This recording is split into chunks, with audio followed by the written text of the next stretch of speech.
So hello guys, welcome to my channel Plot Explainers. Today we gonna talk about the movie Jurassic Park: The Lost World.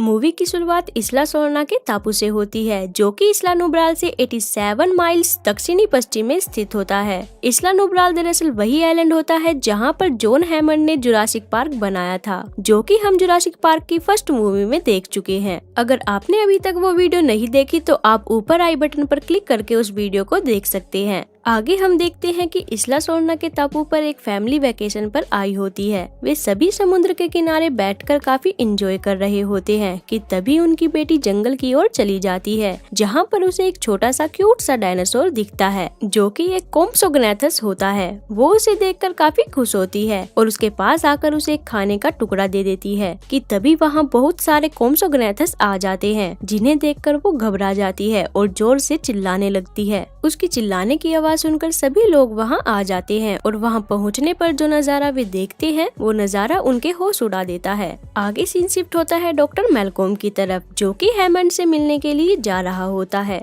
मैल्कोम Hammond के घर पहुंचकर Tim और lakes से मिलते हैं, जो कि उनसे मिलकर काफी खुश होते हैं। और वहीं पर डॉक्टर मैल्कोम की मुलाकात पीटर लुडलो से होती है। पीटर से मिलने के बाद मैल्कोम और उनके बीच काफी बहस होती है, जिसके दरमियान हमें पता चलता है कि मैल्कोम की यूनिवर्सिटी ने अब उसे बाहर निकाल दिया है और इंजन कंपनी की देखरेख का काम अब पीटर को सौंप दिया गया है। इन सभी के बाद अब मैल्कोम की मुलाकात जॉन हैमंड से होती है, जो कि उसे इस्ला सोर्ना आइलैंड के बारे में बताता है। जॉन उसे कहते हैं कि वे दरअसल डायनासोर्स को जुरासिक पार्क में लाने से पहले इस्ला नुब्राल आइलैंड पर पाला करते थे और जुरासिक पार्क के हादसे के बाद एक भयानक तूफान के कारण इस्ला सोर्ना आइलैंड बर्बाद हो गया। साथ ही जॉन मैल्कोम को ये भी बताता है कि उस तूफान की वजह से उन्हें वो जगह छोड़नी पड़ी, लेकिन उस आइलैंड पर रहने वाले सभी डायनासोर्स को कहीं और शिफ्ट करने के बजाय उन्हें उसी आइलैंड पर खुला छोड़ दिया गया। जॉन उसे कहते हैं कि तुम हमेशा से ही कहते थे कि जिंदगी किसी भी हालत में अपना रास्ता ढूंढ लेती है और तुम्हारी इस बात का जीता जागता सबूत उस आइलैंड पर है। तुम अगर अब उस आइलैंड पर जाकर देखोगे तो तुम बिल्कुल हैरान हो जाओगे। हैमंड उसे कहता है कि वहाँ दर्जनों किस्म के जानवर अपना अपना झुंड बनाकर बिना किसी मुश्किल के जी रहे हैं। तभी मैल्कोम कहता है कि आखिर ये कैसे मुमकिन है? आपने तो कहा था कि बिना लाइजीन के सभी जानवर 7 दिन के अंदर ही मर जाएंगे। ये सुनकर हैमंड उसे कहता है कि ये जानने के लिए वो एक टीम बना रहा है, जिसे वो उस आइलैंड पर भेजकर इस चीज का पता लगाना चाहता है कि वे किस तरह उस आइलैंड पर अब भी जिंदा है। जॉन सैटेलाइट की तस्वीरों से मैल्कोम को बताता है कि सभी खूंखार जानवर आइलैंड के अंदरूनी हिस्से में रहते हैं, इसलिए हमारी टीम बाहरी हिस्से में रहकर चुपचाप काम करेगी और इस बार मैं किसी की भी जान दांव पर नहीं लगाना चाहता। लेकिन तभी मैल्कोम कहता है कि आप एक नई गलती करने जा रहे हैं। आप लोगों को वहां उस आइलैंड पर भेज रहे हैं जहां पर काफी सारे भयानक डायनासोर्स भरे पड़े हैं। इन सभी बातों के बाद मैल्कोम हैमंड से उन 4 टीम मेंबर्स के बारे में पूछता है, जो कि वहां जाने के लिए मान गए हैं। जॉन उन सब के नाम मैल्कोम को बताता है। पहला निक वैन ओवन, जो कि वीडियो फिल्म बनाएंगे।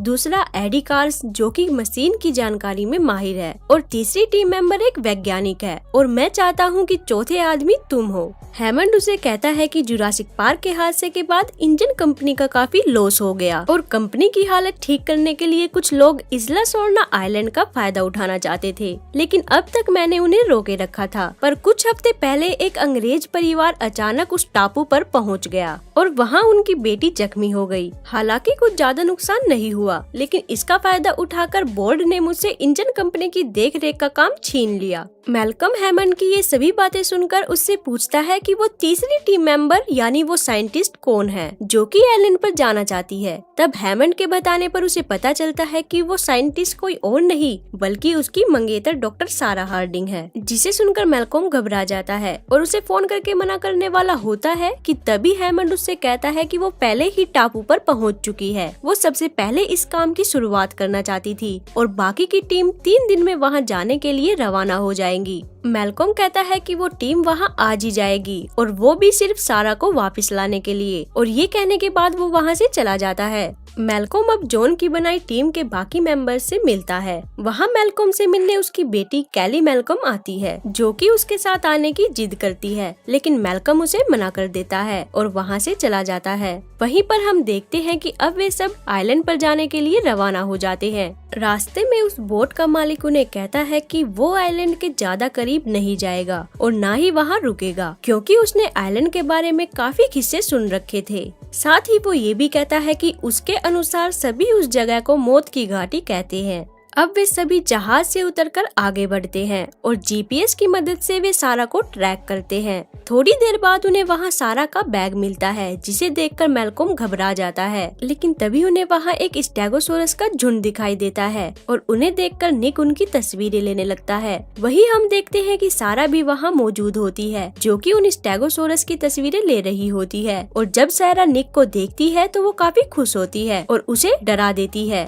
आगे सारा टीम के बाकी मेंबर्स यानी एडी और मैल्कोम से मिलती है। सारा उन्हें रास्ते में बताती है कि उसे पता चल चुका है कि ये डायनासोर आखिर बिना लाइजीन के जिंदा कैसे रहते हैं। वो कहती है कि सभी डायनासोर्स यहाँ वो सब चीजें खाते हैं जो कि लाइजीन से भरपूर हो, जैसे कि सोयाबीन्स, और मांसाहारी डायनासोर्स शाकाहारी डायनासोर्स को खाते हैं और ये साइकिल इस तरह चलता रहता है। वही उन सभी के बात करने के दौरान उन्हें फिर से वो स्टेगोसोरस का झुंड दिखाई देता है, जिसे देखकर सारा काफी एक्साइटेड हो जाती है और उनकी तस्वीरें लेने के लिए उनके काफी पास पहुंच जाती है। सारा वहाँ एक बेबी डायनासोर की फोटो ले रही होती है, लेकिन जैसे ही वो उसकी फोटो लेती है कि तभी अचानक स्टेगोसोरस का झुंड उस पर हमला कर देता है। लेकिन सारा की किस्मत काफी अच्छी होती है, क्योंकि वो उन डायनासोर के हमले से बच जाती है और वहाँ से बच निकलती है। वहीं आगे अब वे सभी अपने कैंप की तरफ बढ़ते हैं और जब वे अपने कैंप के पास पहुँचते हैं तो उन्हें वहाँ धुआं नजर आता है, जिसे देखकर वे काफी घबरा जाते हैं और सोचते हैं कि यहाँ पर आग किसने लगाई। और तभी मैल्कोम की बेटी कैली वहाँ आती है, जो कि मैल्कोम के लिए खाना बना रही होती है। दरअसल मैल्कोम के मना करने के बावजूद उसकी बेटी चुपके से उनके साथ वहाँ आ जाती है और उसे यहाँ देखकर मैल्कोम काफी गुस्सा होता है।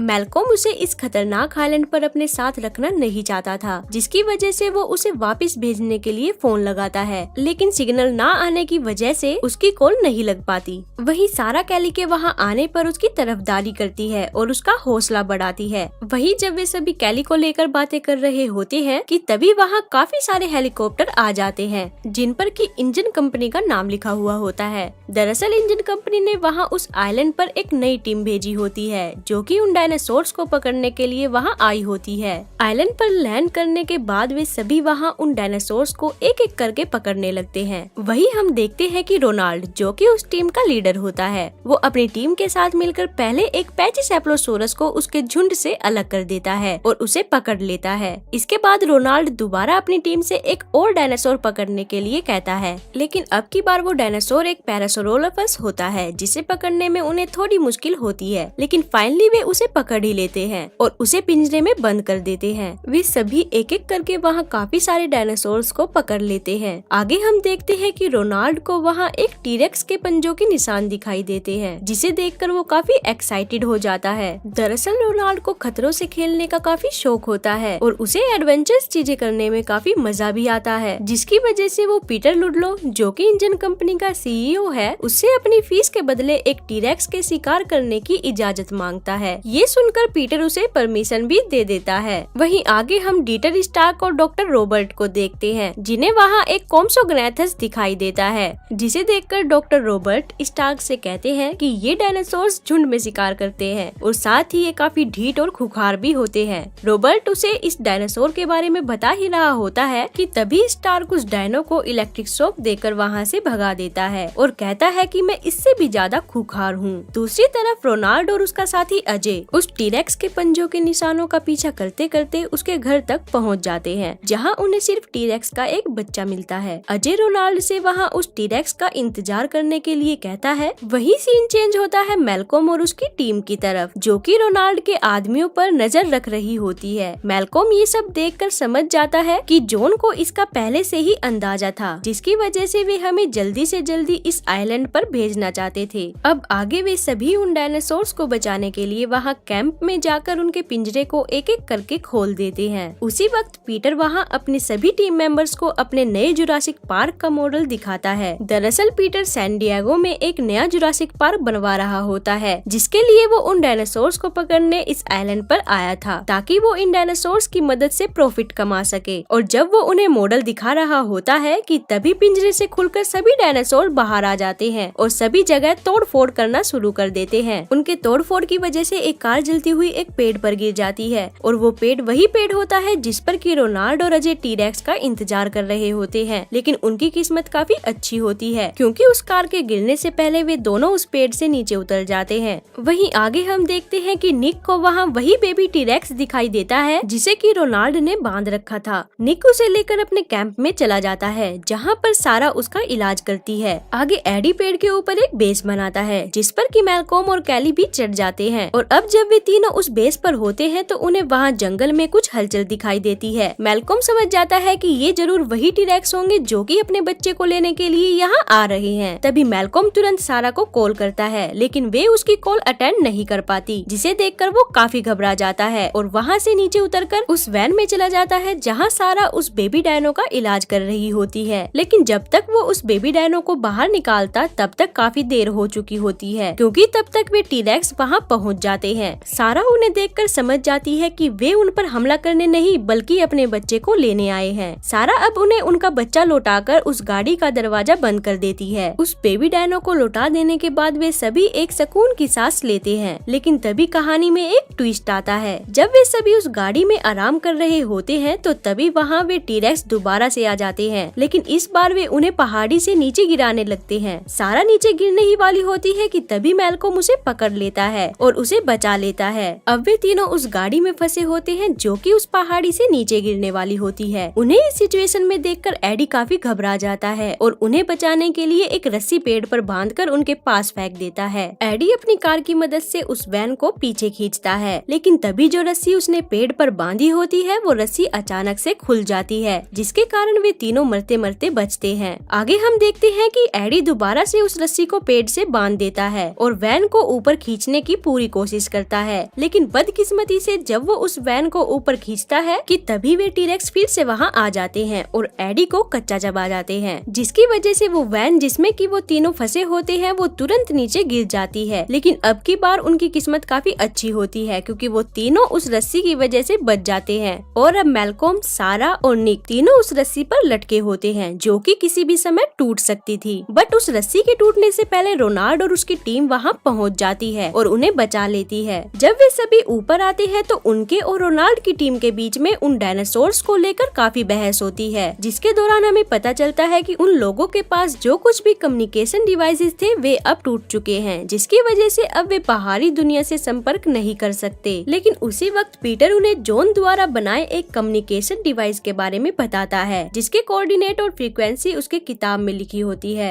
वो कम्युनिकेशन डिवाइस जहाँ होता है वो जगह दरअसल उनसे 1 दिन की दूरी पर होती है, जिसकी वजह से वे तुरंत वहाँ के लिए निकल जाते हैं। वही रास्ते में सभी 5 मिनट आराम करने के लिए रुकते हैं और इसी के दौरान डीटर फ्रेश होने के लिए जंगल में चला जाता है जहाँ उसे झाड़ियों में कुछ आवाजें आती है। उसे वहाँ दरअसल एक कोम्सोग्नेथस दिखाई देता है जिसे वो शौक देकर वहाँ से भगाने की कोशिश करता है, लेकिन उसे भगाने के चक्कर में वो वापस जाने का रास्ता भूल जाता है। वो कार्टर को आवाज भी देता है लेकिन कार्टर ने हेडफोन लगा रखे होते हैं जिसकी वजह से उसे डीटर की आवाज सुनाई नहीं देती। डीटर रास्ता ढूंढने की काफी कोशिश करता है और रास्ता ढूंढने के दौरान वो ठोकर लग जाने की वजह से नीचे गिर जाता है और जैसे ही वो नीचे गिरता है कि तभी उस पर काफी सारे कोम्सोग्नेथस हमला कर देते हैं। डीटर उनसे पीछे छुड़ाने के लिए काफी मशक्कत करता है लेकिन वे डायनासोर काफी ढीठ होते हैं, वे उसका पीछा नहीं छोड़ते। डीटर मदद के लिए अपनी टीम को आवाजें भी लगाता है लेकिन जंगल इतना घना होता है कि कोई भी उसकी आवाज नहीं सुन पाता, जिसकी वजह से वे सभी कोम्सोग्नेथस उस पर हमला कर देते हैं और उसे मार डालते हैं। वहीं दूसरी तरफ जब रोनाल्ड डीटर को ढूंढने के लिए जाता है तो उसे सिर्फ उसकी लाश ही दिखाई देती है। डीटर की मौत की खबर सुनकर टीम के सभी मेंबर्स काफी दुखी होते हैं। वहीं आगे हम देखते हैं कि जब रात में सभी सो रहे होते हैं तो वहाँ पहरा दे रहे आदमी अजय को किसी चीज की आहट वहाँ महसूस होती है कि तभी अचानक से वहाँ टी-रेक्स आ जाते हैं, जिन्हें देखकर वहाँ सो रहे सभी लोग जाग जाते हैं और जोर से चिल्लाने लगते हैं। टी-रेक्स से बचने के लिए सभी लोग इधर उधर भागने लगते हैं। उनमें से कुछ लोग डायनासोर से बचने के लिए एक झरने के पीछे छिप जाते हैं और जब वे उस झरने के पीछे छुपे होते हैं तो तभी उनमें से किसी एक आदमी की शर्ट में एक स्नेक घुस जाता है, जिसके कारण वो काफी घबरा जाता है और झरने से बाहर आ जाता है और झरने से बाहर आते ही वो टी-रेक्स उसे खा जाता है और वहाँ से चला जाता जाता है। टीरेक्स के जाने के बाद मैल्कॉम वहाँ आता है जो कि उन्हें वहाँ से बचाकर ले जाता है। दूसरी तरफ रोनाल्ड एक टीरेक्स को गोली मारकर बेहोश कर देता है। आगे हम देखते हैं कि सभी लोग उन डायनासोर से बचकर कम्युनिकेशन रूम की तरफ बढ़ रहे होते हैं। वे सभी बड़ी झाड़ियों को पार करके जा रहे होते हैं कि तभी अजय सभी को बड़ी झाड़ियों से दूर रहने को कहता है। उसे पता होता है कि बड़ी झाड़ियों में जाना खतरनाक हो सकता है क्योंकि वहाँ रैप्टर हो सकते हैं जो कि उन पर हमला कर सकते हैं, लेकिन वे सब उसकी बात नहीं सुनते और उन्हीं बड़ी झाड़ियों में चले जाते हैं। और बाद में वही हुआ जिसका अजय को डर था। उनके भागने की आवाज सुनकर वहाँ काफी सारे रैप्टर्स आ जाते हैं और उन्हें एक एक करके मारने लगते हैं। वहीं जब मैल्कॉम और उसकी टीम वहाँ आती है तो उन्हें वहाँ रैप्टर्स की आवाज सुनाई देती है, जिसे सुनकर वे काफी घबरा जाते हैं और तेजी से उन झाड़ियों से दूर भागने लगते हैं। मैल्कॉम, कैली, सारा और निक कम्युनिकेशन रूम में पहुँच जाते हैं और मदद बुलाने लगते हैं कि तभी वहाँ भी रैप्टर्स आ जाते हैं और उन पर हमला कर देते हैं। लेकिन उनकी किस्मत काफी अच्छी होती है क्योंकि इससे पहले कि वे रैप्टर्स उन पर हमला करते तब तक उनके लिए वहाँ मदद आ जाती है, जिसकी वजह से वे उन रैप्टर का खाना बनते बनते बच जाते हैं। दूसरी तरफ रोनाल्ड ने अब टीरेक्स को पकड़ लिया होता है, जिसे देखकर पीटर उसे इनाम देने की बात कहता है। लेकिन रोनाल्ड दरअसल काफी डिप्रेस्ड होता है क्योंकि अजय और उसके अधिकतर लोगों की मौत हो चुकी होती है। वहीं आगे हम देखते हैं कि अब सभी लोगों को सही सलामत शहर लाया जा रहा होता है और साथ ही वे लोग उस टीरेक्स को भी समुद्र के रास्ते शहर लाते हैं। दूसरी तरफ पीटर डेक पर एक मीटिंग को एड्रेस कर रहा होता है कि तभी वहाँ एक शिप आती है जिस पर कि सभी लोगों की मौत हो चुकी होती है। दरअसल गाइज यहाँ पर मुझे अभी तक इस पार्ट के बारे में कुछ स्पेसिफिक रीजन नहीं पता चला कि किस तरह इन सभी क्रू मेंबर्स की मौत हुई, पर हम ये अंदाजा लगा सकते हैं कि शायद जब उस टीरेक्स को शहर लाया जा रहा होगा तो बीच सफर में उन सभी क्रू मेंबर्स को टेराडोन्स और टीरेक्स ने मिलकर मार दिया होगा, जिसकी वजह से उस शिप को कंट्रोल करने वाला कोई नहीं होता और इसी कारण वो पोर्ट से टकरा जाती है। वहीं जब डेक पर मौजूद सभी आदमी उस शिप पर जाते हैं तो उनमें से एक कर्मचारी गलती से टीरेक्स को आजाद कर देता है और आजाद होने के बाद टीरेक्स वहाँ सभी लोगों पर हमला कर देता है और उन्हें मार डालता है। दरअसल गाइस पीटर के लोग वहाँ उस टीरेक्स के साथ साथ उसके बच्चे को भी वहाँ अपने साथ ले आते हैं, जिसके वजह से वो और भी ज्यादा खुखार हो जाता है और अपने बच्चे को ढूंढने के लिए शहर की तरफ चला जाता है। टीरेक्स शहर में जाकर काफी तबाही मचा रहा होता है कि तभी मैल्कॉम और सारा उसके बच्चे को लेकर उसके सामने आ जाते हैं और अब बेबी डायनो को देखकर वो टीरेक्स उनका पीछा करने लगता है, जिसका फायदा उठाकर मैल्कॉम और सारा उसे वापस जहाज में ले आते हैं। पीटर मैल्कॉम और सारा को बेबी डायनासोर ले जाते हुए देख लेता है, जिसके वजह से वो उनका पीछा करता है और उस बेबी टीरेक्स को पकड़ने के लिए उनके पास चला जाता है। पीटर उस बेबी डायनो को पकड़ने ही वाला होता है कि तभी वो टीरेक्स अपने बच्चे का पीछा करते करते वहाँ तक पहुँच जाता है।